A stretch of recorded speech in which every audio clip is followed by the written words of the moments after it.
Hello, this is Dr. Grande. Welcome to my video on the theory of cognitive therapy. Cognitive therapy is one of many cognitive behavioral therapies, and usually when we refer to the term cognitive therapy, we're referring to the therapy developed by Beck. So it's also known as Beckian cognitive therapy.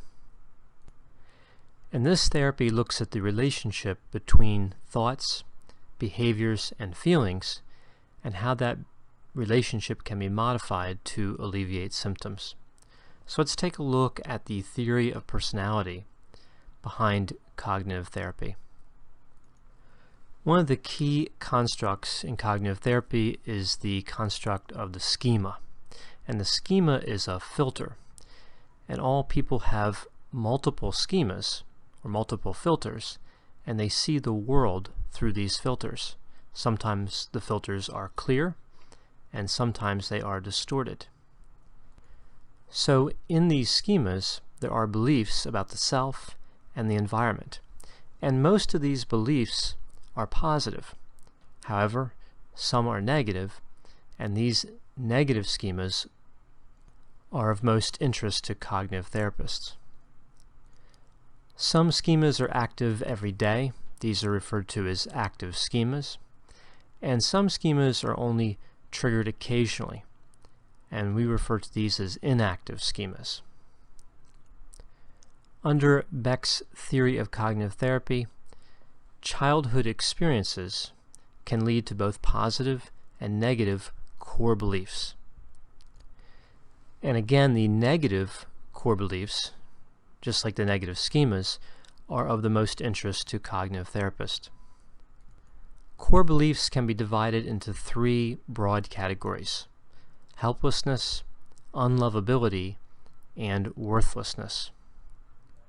Core beliefs are global, overgeneralized and rigid, and usually activated by a stressor. Next, we have intermediate beliefs.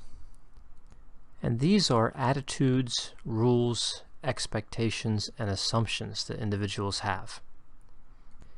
Intermediate beliefs combine with situations or stressors, and that leads to automatic thoughts. The concept of the automatic thought is central to cognitive therapy. These thoughts are thought to be common to all people, to be spontaneous, to be just outside of conscious awareness, and usually the automatic thoughts of interest to a cognitive therapist are negative. But not all automatic thoughts that are destructive or that lead to symptoms are negative. Some automatic thoughts can be distorted, and some automatic thoughts can be accurate, but the conclusion that the individual draws from the thought is distorted. So let's take a look at the cause of symptoms under the theory of cognitive therapy. Well, multiple factors are involved. When you look at the cause of symptoms, you have genetic, environmental, and social factors. And this is a bit different from what we see from many of the other theories of counseling that have a fairly straightforward and uncomplicated way at looking at causation. In cognitive therapy, multiple factors are recognized, and it's believed that symptoms do not have one single cause. In addition to genetic, environmental, and social factors, automatic thoughts, again mostly negative automatic thoughts, are thought to be a cause of symptoms. Some automatic thoughts are dysfunctional thoughts. And another cause of symptoms we have are the cognitive distortions. And this is also a key point in the theory of cognitive therapy. Cognitive distortions are consistent errors in thinking, and I'll discuss these in more detail in the techniques section. And then another cause of symptoms would be a maladaptive schema. So let's take a look at the techniques used in cognitive therapy. And here I have some of the more popular techniques that you'll see used in cognitive therapy. And you can see the first I have listed here is the therapeutic alliance. The therapeutic alliance is a crucial part of successful treatment under the theory of cognitive therapy. The counselor and the client are co-discoverers of solutions, and the counselor takes on a non-judgmental role, is authentic, and offers accurate empathy, just as in person-centered therapy. The next technique I have here is identifying of automatic thoughts. And this is when a counselor works with a client to try to determine which thoughts are automatic thoughts, specifically automatic thoughts that are leading to symptoms. So negative automatic thoughts or dysfunctional automatic thoughts. The counselor and the client work together to identify them, and the counselor shows the client how to use this skill in the future so the client can identify their own automatic thoughts between counseling sessions. Another major technique in cognitive therapy is evaluating evidence. So, for example, after an automatic thought has been identified, the counselor may ask the client to evaluate the evidence that supports that the automatic thought is true, or that supports that the automatic thought is not true. Once a dysfunctional automatic thought has been identified and the evidence has been evaluated, the counselor works with the client to develop what we refer to as adaptive responses. And another term for adaptive responses is self-talk. So this is a thought that the client thinks to themselves. It's different than an automatic thought. It's not spontaneous. It's actually rehearsed, and the adaptive response is applied when the client identifies an automatic thought. Another technique is challenging core beliefs. Direct challenges to core beliefs are often not successful, but this technique can work in some instances, and it's still generally recommended with the understanding that it may help to improve insight and to gather information, but it's rarely going to directly lead to change. Next, we have the technique of cognitive rehearsal, and this is where the counselor asks the client to imagine, in the counseling session, to imagine a situation, perhaps a situation that's coming up, that it's thought to be causal stress. And this allows the client to work through the stressful situation in a safe place and try to better and more accurately evaluate the situation and potentially respond to that situation when it does come, to respond better and more productively. The next item is the behavioral experiment. And this is, again, a key component of cognitive therapy. Cognitive therapy doesn't focus on behavioral experiments as much as behavior therapy does, but it's still a key component, and it fits in nicely with the idea that thoughts, behaviors, and feelings relate to one another. And if a person can change the way they think, or if they can change what they do, that can impact their feelings. The next technique is identifying cognitive distortions. So cognitive distortions are not only identified, they're labeled, and they're evaluated. As I mentioned before, cognitive distortions are consistent errors in thinking, and there are many different types of cognitive distortions. A few of the more common types would be all or nothing thinking, also known as dichotomous thinking, catastrophizing, disqualifying the positive, labeling, emotional reasoning, magnification or minimization, mind reading, overgeneralization, mental filter, also called selective abstraction, personalization, tunnel vision, and what we refer to as imperatives, like statements that have the word should or must in them. It's important to recognize that a client can have more than one cognitive distortion active in their thinking at the same time. Next, we have the downward arrow technique. And in this technique, the counselor asks the client about the meaning of an automatic thought or the meaning of an intermediate belief. And by asking about the meaning, it's thought that this will help the client move closer to discovering intermediate and core beliefs. The next technique we have here is called decatastrophizing. And this is often done when a counselor asks what if questions to a client. So a client has a situation that they're describing that is stressful, and the counselor asks, what if it happens? And then perhaps the client explains the consequences that they predict, and then the counselor will again ask, well, what if those consequences occur? What will that lead to? And the client will again answer. And the theory is, by doing this, eventually you're going to move to the most frightening or distressing consequence of a particular situation, and the client will develop insight as to their ability to survive it. So their understanding of how they can survive the worst case scenario will grow. That's decatastrophizing. The next technique is acceptance.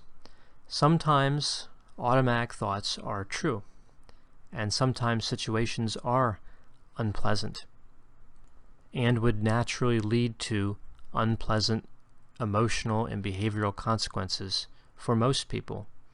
And in these cases, the cognitive therapist will work with the client to help the client achieve acceptance of what cannot be changed.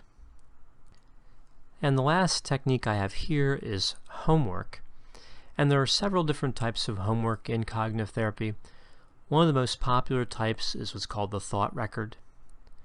And a thought record allows a client to work through a situation and an automatic thought, the reaction to the automatic thought, as well as develop an adaptive response and evaluate how well that works.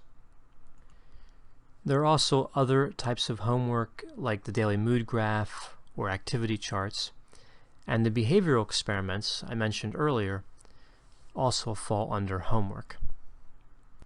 So let's take a look at the goals in cognitive therapy.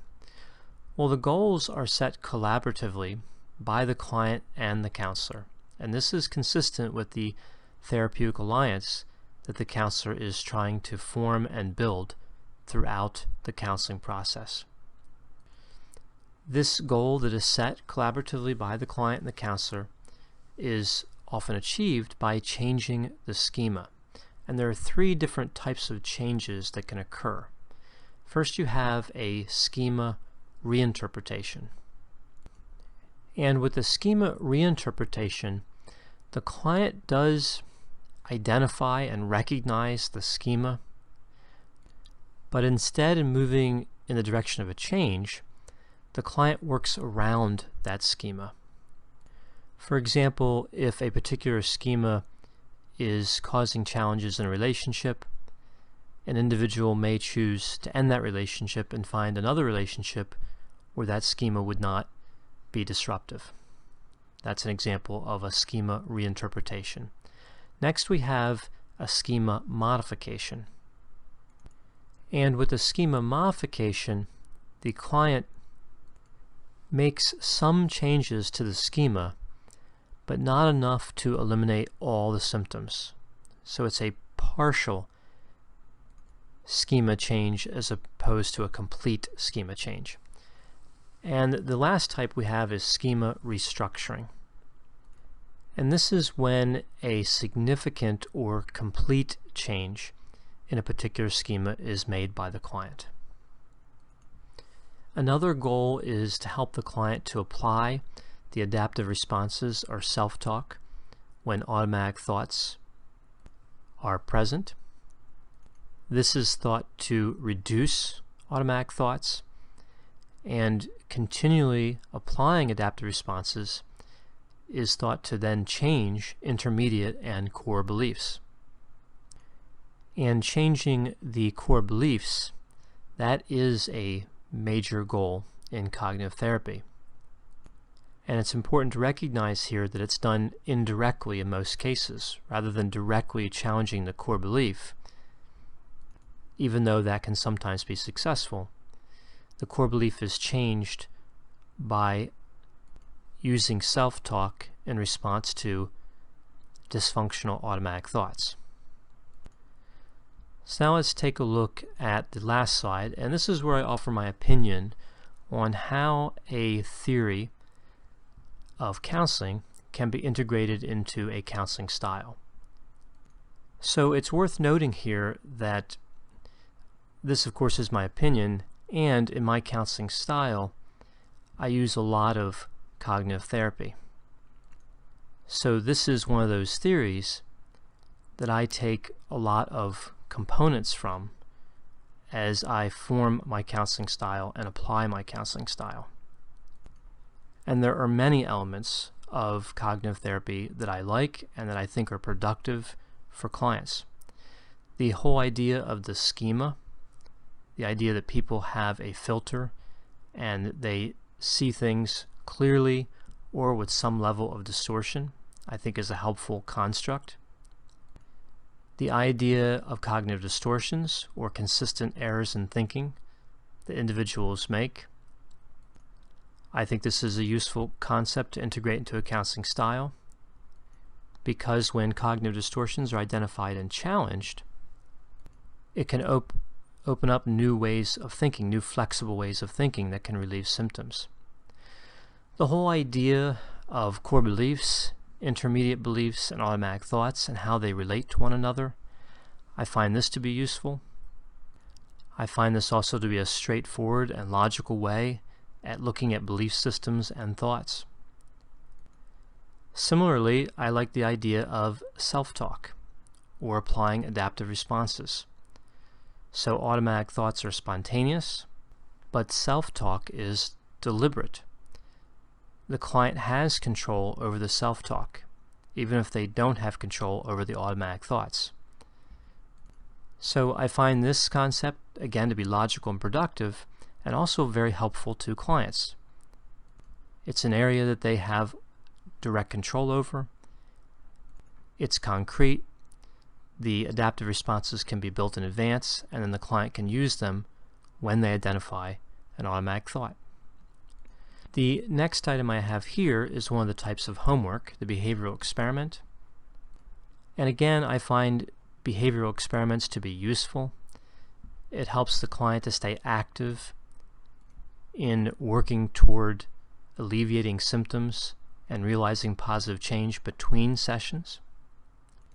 And for that matter, I like many of the other types of homework that we see in cognitive therapy, including the thought record, which allows a client to have structure around working through an automatic thought and all the way to the development of an adaptive response.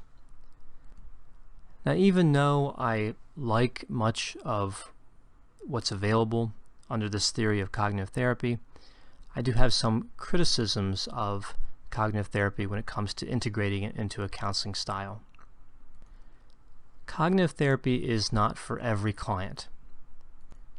It's a highly structured counseling modality, and every client won't respond well necessarily to that type of environment.